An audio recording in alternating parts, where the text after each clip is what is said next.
we will continue with the Christmas story. Today we will read the story titled The Unwilling Santa. Stomp, stomp, stomp. Old Mr. James shook the snow from his boots and coat with practiced ease. His heavy frown and wrinkled forehead made his actions cartoon-like as he tossed his coat onto the wire coat rack. He hunched his sturdy shoulders as he walked through the department store, glaring at the brightly wrapped presents, decorated trees, and Santa's elves as they waved from every corner at him. I don't know why they have to go to so much trouble. Christmas is just something corporate made up to get their fingers into every American pocketbook and every woman's purse. He was so deep into his muttering that he didn't notice the slim, young girl staring up at him. He plowed right into her, and she gave a startled cry.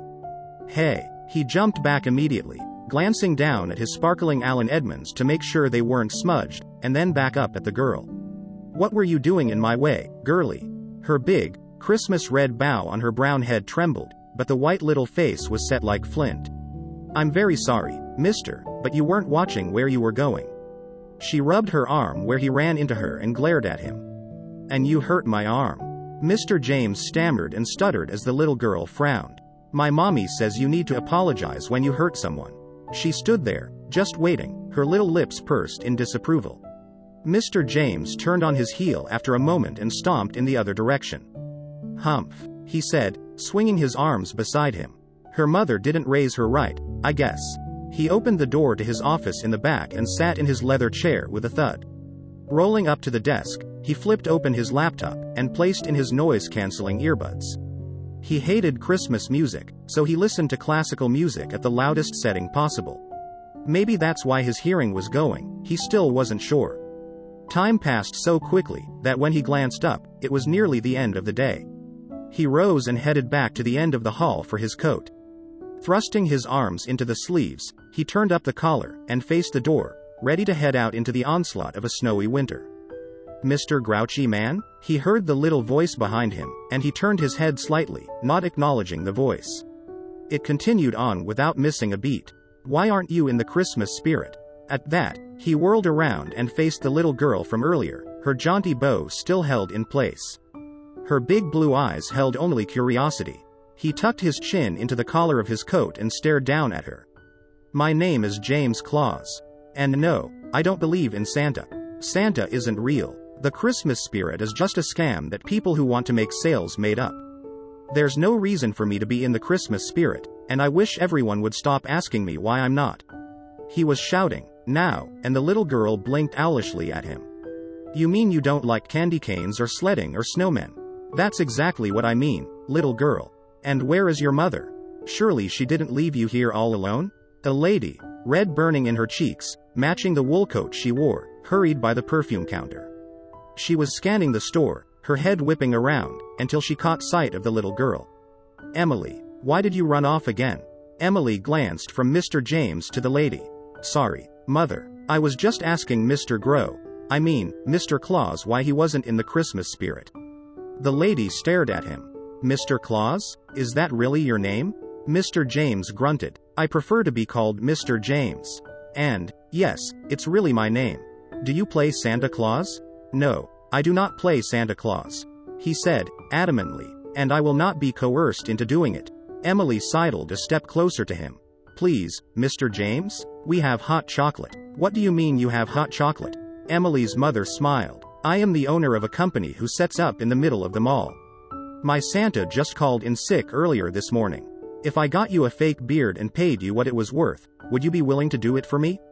No. But, Mr. James crossed his arms. I said, no. The woman's eyes twinkled. What about if I let one of my other girls help you out behind the perfume counter while you did it?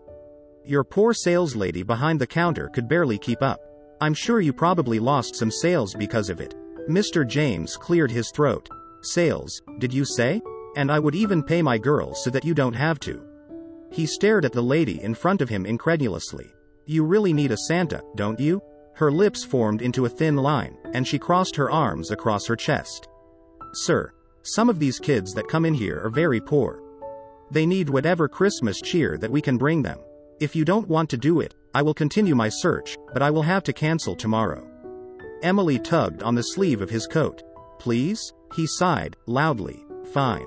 But only until you find someone else. Yay. Emily jumped up and down, clapping her hands. Her bow flopped crazily over her head, and Mr. James almost smiled. Not quite, but almost.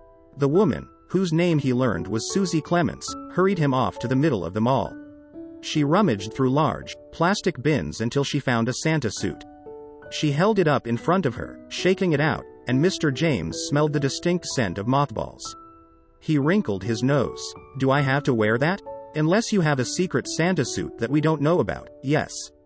Susie handed him the suit, a fake beard, and a floppy red hat and directed him toward the nearest restroom. Moments later, he emerged. Emily and her mother stared at him with wide eyes, not moving a muscle. He stared back at them. "What? Does it not look right?" "It's perfect, Mr. James." Emily breathed. "Are you really Santa Claus?" A smile spread across his face, a small smile, but a smile just the same. "Good," he said, hurrying back to change into his regular clothes. And when no one could hear him, he muttered to just himself, "I'm glad." The next morning, true to her word, Susie had a bright-eyed girl of 17 to work the perfume counter. She was a powerhouse, helping customers left and right. The store made more sales that day than they had made all week, but Mr. James wouldn't tell Susie that, of course. By that afternoon, Mr. James was suited up, an elf on either side of him, and practicing his very rusty, ho, ho, ho. Emily giggled every time he tried. "Mr. James, that doesn't sound normal. Then why don't you do it for me?" She shook her head, curls swinging around her rosy cheeks. "That would be silly. Elves don't laugh like Santa." Kids in all shapes and sizes came through the line to see Santa that day. Big eyes stared up at him, asking for all manner of toys and games. His heart began to feel funny after a few hours, softer, somehow. By the end of the day, he was smiling so big his face hurt. Susie appeared at his elbow, placing her hand on the head of a very tired elf named Emily. "We're about done, Mr. Claus, but I have one more very special child to bring to you." She nodded at two people standing nervously by the corner.